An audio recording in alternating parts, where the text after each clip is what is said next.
Sitting அமைச்சர் 13 பேர் வந்து தோத்து போயிருக்காங்க. சீஃப் மினிஸ்டர் முதலமைச்சர் ஸ்டாலின் அவரே வந்து தோத்து போயிருக்காரு அப்படிங்கிற போது இது எவ்வளவு பெரிய அடி. இங்க விஜய்க்கு இருக்கக்கூடிய சிக்கல் என்னன்னா, விஜய் வந்து ஒரு மாற்று அரசியல் அப்படின்னு சொல்லி வந்திருக்காரு. வந்ததுக்கு அப்புறமா இந்த கட்சிகளை சேர்த்துக்கிட்டாரு அப்படின்னா, இந்த கட்சிகள் திரும்பவும் வந்து அந்த பழைய ஐடியாலஜி பாலிடிக்ஸே தான் பண்ணுவாங்க.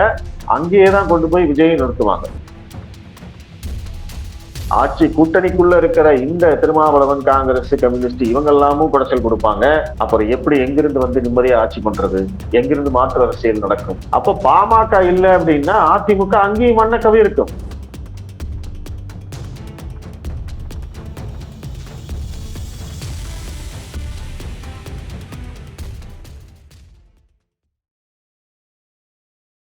நாரதர் மீடியா உணர்வாளர்களுக்கு வணக்கங்கள். நான் உங்கள் விஜய் சின்னசாமி. இன்று நம்முடன் இணைந்திருக்கிறார் ஐடியா மேன் மகாதேவன் அவர்கள். வணக்கம் ஜி. வணக்கம். நடந்து முடிந்த இந்த தேர்தல் முடிவுகளை நீங்க எப்படி ஜி பாக்குறீங்க? அதிரடியாக விஜய் அவர்கள் வந்து வெற்றி பெற்றிருக்கிறார். இதற்கு வந்து என்ன சொல்றாங்கன்னா, அண்ணாமலை அவர்கள் விதைத்ததை விஜய் அவர்கள் வந்து அறுவடை செய்திருக்கிறார் அப்படின்னு சொல்லி சொல்றாங்க. சமூக வலைதளங்கள்லாம் அரசியல் விமர்சகர்கள்லாம் எப்படி சொல்லிட்டு இருக்காங்க. உண்மை என்ன ஜி, நீங்க எப்படி பாக்குறீங்க? அண்ணாமலை விதைத்தது அப்படிங்கிறது வந்து அந்த மாற்றத்துக்கான அரசியல் அப்படிங்கிற ஒரு எண்ணம். அதை வந்து சீமான் ரொம்ப நாளா சொல்லிட்டு இருந்தாலுமே, விஜயகாந்த் வந்த போது இருந்தாலுமே, அதுக்கப்புறம் கமலஹாசன் வந்த போது இருந்தாலுமே, அண்ணாமலை அவர்கள் வந்ததுக்கு அப்புறமா அந்த மாற்றத்துக்கான அரசியல், மாற்று அரசியல் அப்படிங்கிறது ரொம்ப அவரு வந்து 234 தொகுதிகளையும் நடைபயணம் போயிட்டு அந்த எண்ணத்தை வந்து தமிழ்நாடு முழுவதும் விதைச்சு வச்சிருந்தாரு.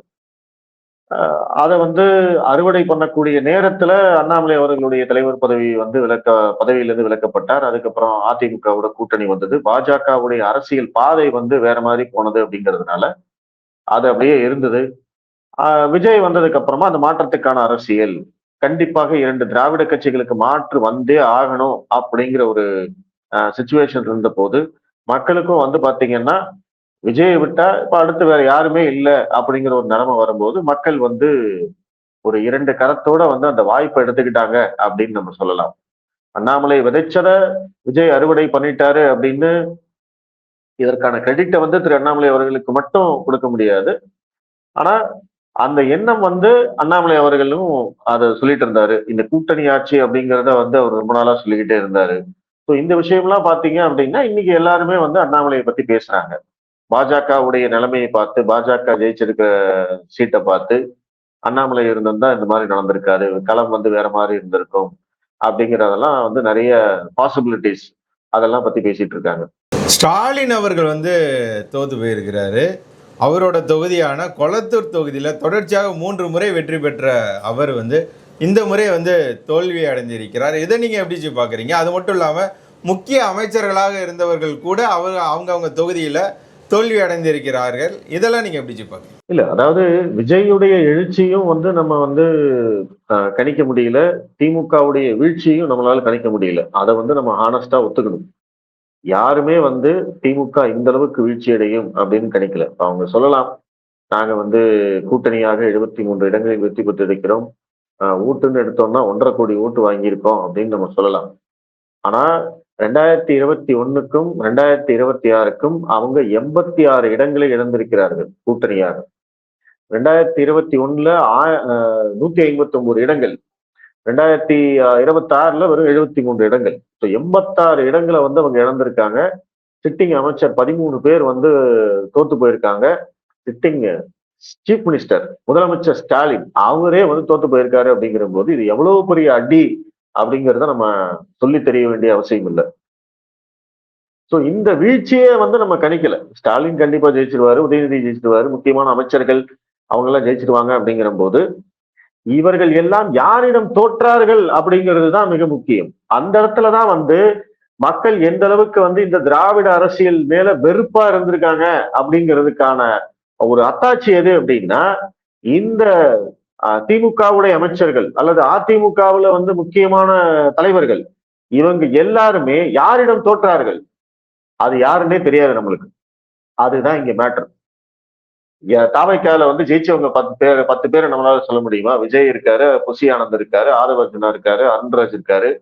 அதுக்கு மேல யாருமே தெரியாது. ஆனா 108 எம்எல்ஏக்கள் அப்ப யாரு என்னன்னே தெரியாம உங்களுக்கு வந்து வேட்பாளர் பேர் தெரியாது, வேட்பாளர் அவங்க தொகுதிக்கு பிரச்சாரமும் வரல, விஜய் அவங்க தொகுதிக்கு பிரச்சாரம் வரல, அவர் என்ன ஜாதி, என்ன மதம், என்ன இனம், என்ன மொழி, உங்களுக்கு ஓட்டுக்கு பணம் கொடுக்கல, எதுவுமே இல்லாம இந்த பழம் தின்னு கொட்டை போட்ட இந்த திராவிட தலைவர்களை அந்த வேட்பாளர்களை வச்சு விஜய் வீழ்த்தியிருக்காரு அப்படின்னா, திராவிட கட்சிகள் மேல இந்த மக்களுக்கு வந்து எவ்வளவு கோபம் இருந்திருக்கணும், எவ்வளவு வெறுப்பு இருந்திருக்கணும்.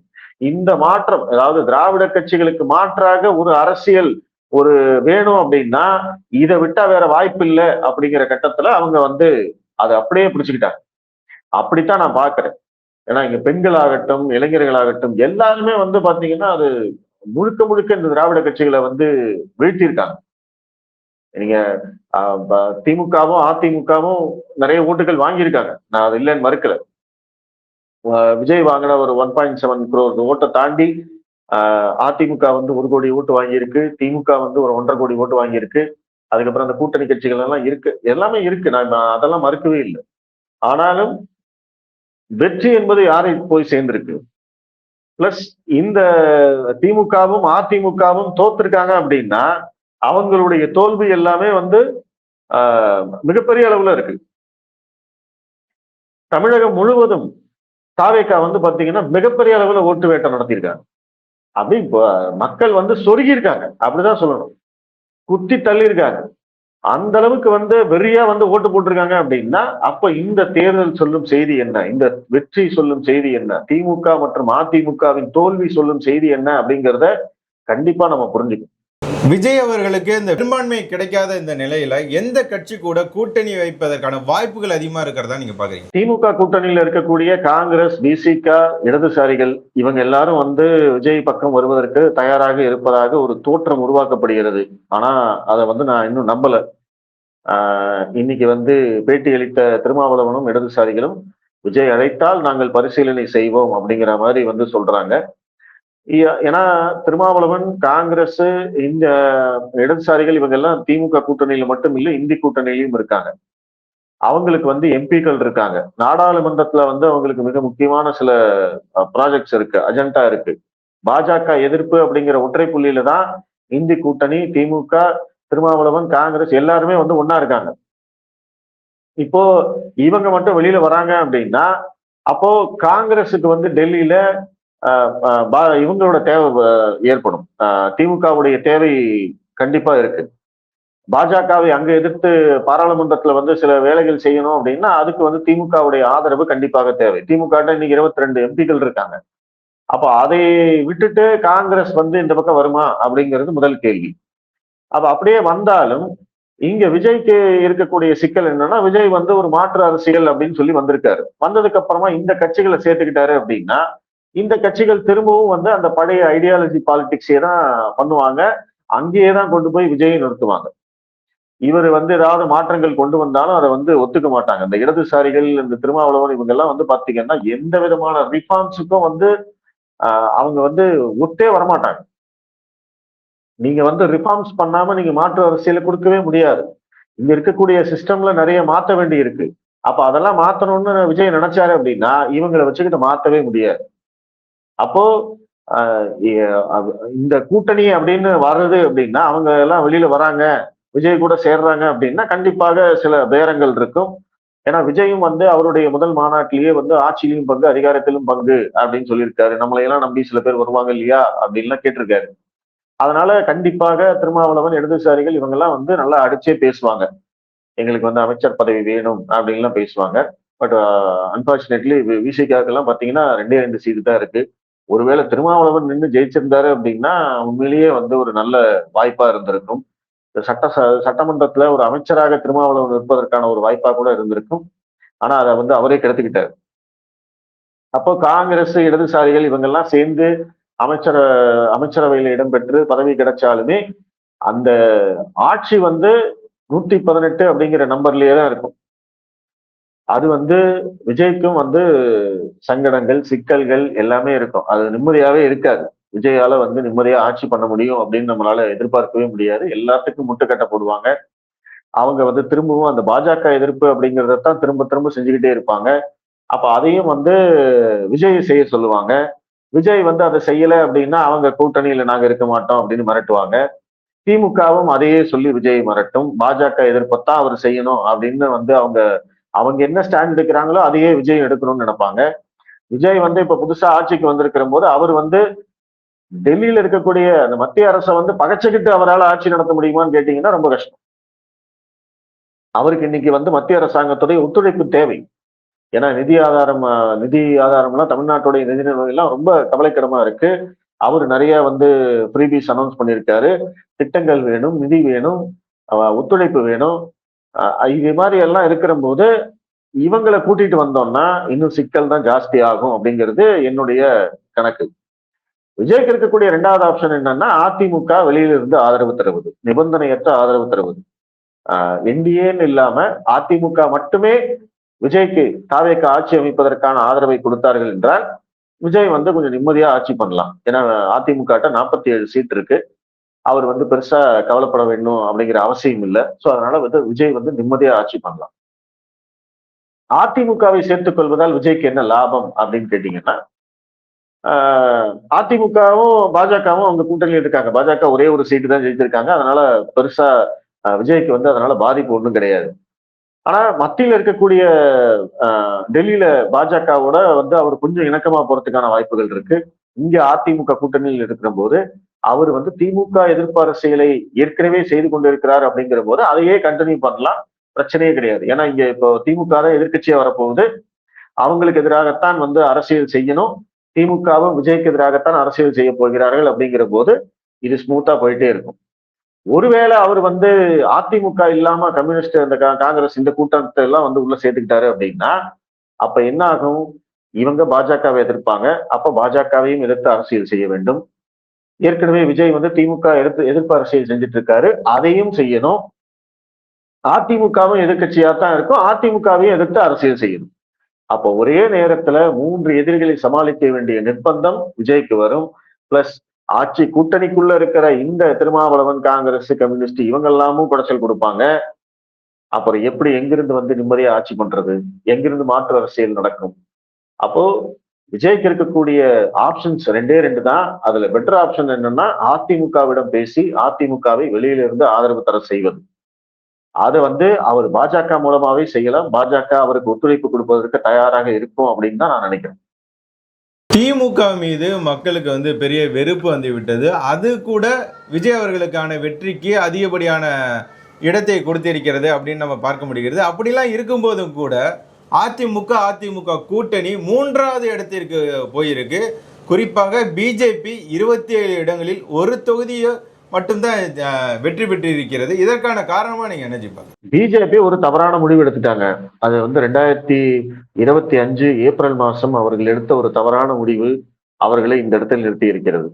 ஸோ அதுல வந்து மாற்றுக்கருத்தே கிடையாது. அதை வந்து நம்ம ஒத்துக்கிட்டே தான் ஆகணும். இதற்கு முன்னாடியும் நம்ம வந்து அந்த கூட்டணி பத்தி எல்லாம் பேசியிருக்கோம். அண்ணாமலையுடைய பதவி நீக்கம் பத்தி பேசியிருக்கோம். அதிமுகவுடன் கூட்டணி தேவையா தேவையில்லையான்னு பேசியிருக்கோம். அப்புறம் இந்த கூட்டணி வெல்லுமா வெல்லாதா அப்படிங்கிறதெல்லாம் பேசியிருக்கோம். எல்லாமே கரெக்ட் தான். பாஜக வந்து டெல்லி மேலிடம் ஒரு முடிவு எடுத்திருக்கிறது. அந்த முடிவின்படி எல்லாரும் செயல்படுவோம் அப்படின்னு தான் நம்ம ஒரு மனசை தேர்த்திக்கிட்டோம். அண்ணாமலை அவர்களும் அதே பாதையில தான் வந்து அவர் பயணப்பட்டாரு. சரி, ஓகே, அண்ணாமலை வழியில நம்மளும் பயணப்படுவோம் அப்படின்னு எல்லாரும் யோசிச்சாங்க. ஆனா இதுல வந்து சிக்கல் என்ன அப்படின்னா அதிமுகவை எதிர்க்கட்சியாக மக்கள் ஏற்றுக்கொள்ளவில்லை. அதுதான் ஒன்லைன். எடப்பாடி பழனிசாமியை ஒரு அரசியல் கட்சி தலைவராக மக்கள் ஏற்றுக்கொள்ளவில்லை. அவருக்கு வந்து ஒரு கரிஷ்மா இல்ல. அவர் வந்து நீங்க முதலமைச்சர் வேட்பாளராகவோ எதிர்கட்சி தலைவராகவோ நீங்க முன்னிறுத்துறீங்க அப்படின்னா எந்த விதமான பலனும் கிடையாது அப்படிங்கிறத பாஜக வந்து ஒரு மிகப்பெரிய விலை கொடுத்து அந்த பாடத்தை கற்றுக் கொண்டிருக்கிறது. அதுதான் வந்து நான் சொல்ல வர்றது. அதிமுக முழுக்க முழுக்க பாத்தீங்க அப்படின்னா அவங்களுடைய வாக்கு வங்கியை இழந்து விட்டார்கள். அவங்க இப்ப சொல்லலாம் 1 கோடி ஓட்டு வாங்கியிருக்கோம் அப்படின்னு சொல்லலாம். ஆனா மக்கள் வந்து உங்களை முதலமைச்சர் வேட்பாளராக ஏற்றுக்கொள்ளவில்லை என்பது உண்மை. மக்கள் வந்து உங்களுக்கு பெண்கள் வாக்குகள் இல்லை, தலித் மக்கள் வாக்குகள் இல்லை, தென் மாநிலங்கள்ல நீங்க தோத்துட்டீங்க, கொங்கு மண்டலத்துல நீங்க தோத்துட்டீங்க. ஒன்லி இன்னைக்கு வந்து அதிமுகவும் பாமகவும் கூட்டணியில இருந்ததுனால வட மாவட்டம் தப்பிச்சுது. விசிலோட அந்த சுனாமியில வட மாவட்டம் மட்டும்தான் தப்பிச்சிருக்கு. மத்த எல்லா கோட்டையும் அவங்க வந்து தகர்த்துட்டாங்க. சென்னை, திருநெல்வேலி, திருவண்ணாமலை, கொங்கு மண்டலம் எல்லாத்தையும் டெல்டா எல்லாத்தையும் தகர்த்துட்டாங்க. ஆனா ஒண்ணே ஒண்ணு தப்பிச்சது என்ன அப்படின்னு கேட்டீங்கன்னா, வட மாவட்டங்கள். பாமகவுடைய தயவுல அதிமுகவும், பாமகவும் சேர்ந்து இருந்ததுனால, அங்கதான் வந்து அவங்க ஒரு 34 சீட்டு ஜெயிச்சிருக்கிறதா சொல்றாங்க. அது இன்னும் நான் முழுசா கணக்கு பார்க்கல. இந்த நம்பர்ஸ் முன்ன பின்ன இருக்கலாம். அப்போ அவங்க ஜெயிச்ச 47 சீட்ல 34 அங்கேயே அப்படின்னா, அப்ப கணக்கு போட்டுக்கோங்க. மற்ற இடங்கள்ல எல்லாம் தமிழ்நாடு ஒட்டுமொத்த தமிழ்நாட்டிலேயே அவங்க எவ்வளவு ஜெயிச்சிருக்காங்க அப்படிங்கிறத பாருங்க. ஸ்ட்ரைக் ரேட் என்னன்னு பாருங்க. அப்போ பாமக இல்ல அப்படின்னா அதிமுக அங்கேயும் மண்ணக்கவி இருக்கும். இன்னும் சொல்ல போனா எடப்பாடி பழனிசாமி தொகுதியில எடப்பாடியில வந்து தாவேகாவுடைய வேட்பாளர் வேட்புமனு உங்களுக்கு வந்து அவங்க தள்ளுபடி பண்ணிட்டாங்க. ஒருவேளை அங்கேயும் வந்து தாவேகா வேட்பாளர் போட்டிட்டு இருந்தாரு அப்படின்னா ஸ்டாலினுக்கு நிகழ்ந்தது அநேகமா எடப்பாடி பழனிசாமிக்கு நிகழ்ந்திருக்கிறதுக்கு எல்லா வாய்ப்பும் இருக்கு. அதை நம்ம மறுக்க முடியுமா? அப்போ எடப்பாடி பழனிசாமி அதிமுக அந்த கட்சி வந்து பாத்தீங்கன்னா இதுக்கு மேல எந்திரிச்சு வர்றதுக்கு வாய்ப்பே கிடையாது. ஏன்னா அவங்க வந்து ஜெயலலிதா அவர்கள் இருந்த போது அவங்களுடைய வாக்கு வங்கி தனியாவே நின்று 40%, 42%, 44% வரைக்கும் போயிருக்காங்க. அங்க இருந்த வாக்கு சதவீதத்தை இன்னைக்கு எடப்பாடி பழனிசாமி எங்க கொண்டு வந்து நிறுத்தியிருக்காரு? 20%. 2024 பாராளுமன்ற தேர்தல்ல 20.5% வாங்கினாரு. அது ஓகே. அது வந்து பிரதமர் மந்திரிக்கான தேர்தல். இது வந்து அவர் வந்து பிரதமர் வேட்பாளரே இல்லாம அதிமுக இவ்வளவு வாங்கியிருக்கே அப்படின்னு நான் உட்பட எல்லாருமே வந்து ஒரு கணக்கு போட்டோம். அப்ப சட்டமன்ற தேர்தலில் முதலமைச்சர் வேட்பாளர் அவங்க இறங்கி வேலை செய்வாங்க, பணபலம் இருக்கு, ஆட்பலம் இருக்கு, இது மாதிரி எல்லாம் இருக்கிற போது கண்டிப்பாக இதை விட ஜாஸ்தியா வரும் அப்படின்னு எதிர்பார்த்தோம். ஆனா வரலையே. 21% தானே வந்திருக்கு. அப்போ அதிமுக தன்னுடைய வாக்கு வங்கியை இழந்து கொண்டு வருகிறது. அவங்க வந்து ஒரு டிப்ரிசியேஷன்ல இருக்காங்க. அவங்களுடைய பார் வந்து இறங்கிட்டு இருக்கு. இது மறுபடியும் நீங்க எப்படி மேல ஏத்துவீங்க? உங்ககிட்ட என்ன திட்டம் இருக்கு? உங்ககிட்ட யார் இருக்காங்க? எந்த தலைவர் இருக்காங்க? எத்தனை நாள் நீங்க பணபலத்தை வச்செல்லாம் நீங்க வந்து அரசியல் பண்ணிக்கிட்டு இருப்பீங்க? நீங்க பணத்துக்கெல்லாம் ஒண்ணும் மதிப்பே இல்லைன்னு ஆயிப்போச்சு இந்த அரசியல், இந்த தேர்தல் முடிவுகள்ல. அப்ப எல்லா அரசியலும் மாறிவிட்டது. இன்னைக்கு இளைஞர்கள் வந்துட்டாங்க. விஜய் வந்துட்டாரு. விஜய்க்கு எதிராக வந்து உதயநிதி நிற்கிறாரு. ஸ்டாலினே வந்து இல்லைன்ட்டாங்க. நீங்க இந்த நடுவுல இவங்களுக்கு நடுவுல நீங்க என்ன எப்படி அரசியல் பண்ணுவீங்க?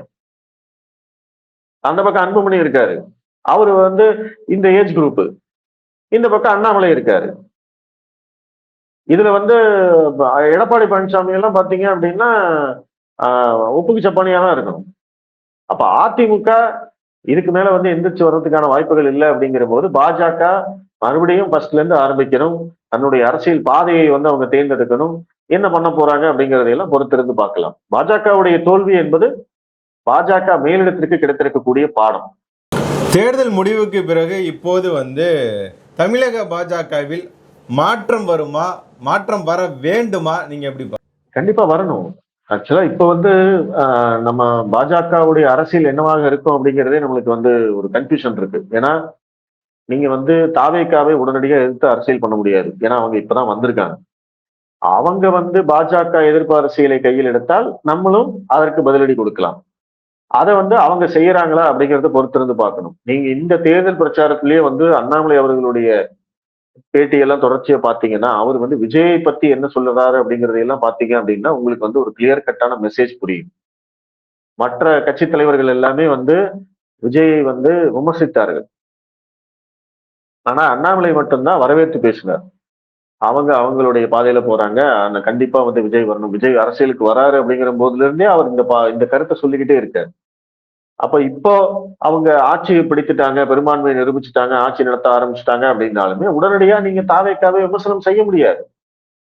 அவங்களுக்கு வந்து ஒரு பிரீத்திங் டைம் கொடுக்கணும். 6 மாசம் 1 வருஷம் டைம் கொடுக்கணும். நீங்க அதுக்கு முன்னாடி நீங்க வந்து விமர்சனம் செஞ்சீங்கன்னா மக்களே ஏத்துக்க மாட்டாங்க. அது அண்ணாமலையே வந்து தெளிவா சொல்லிடுவாரு. சார் இப்பதான் வந்திருக்காங்க, கண்டிப்பா அவங்களுக்கு டைம் கொடுக்கணும் அப்படிங்கறத அவரே ஓப்பனா சொல்லிடுவாரு. அப்ப நீங்க என்ன அரசியல் செய்வீங்க? அப்ப நீங்க இது முடிஞ்சதுன்னா 27 முடிஞ்சது அப்படின்னா 29ல பாராளுமன்ற தேர்தல் வந்துடும். 2.5 வருஷத்துல. இதுக்கப்புறம் இவங்க வந்து உள்ளாட்சி தேர்தல் கொண்டு வருவாங்க. அப்ப அதுக்கெல்லாம் நீங்க எப்படி தயாராவீங்க? கட்சி வந்து எந்த பாதையில கொண்டு போறது? அதிமுகவோட கூட்டணி தொடர்கிறதா இல்லையா?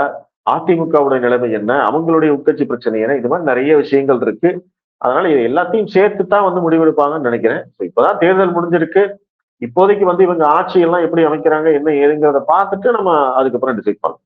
உங்களுடைய பொன்னான நேரத்தை ஒதுக்கி பல தகவல்களை நார்தன் மீடியாவுடன் பகிர்ந்து கொண்டதற்கு மிக்க நன்றி விஜய். நன்றி.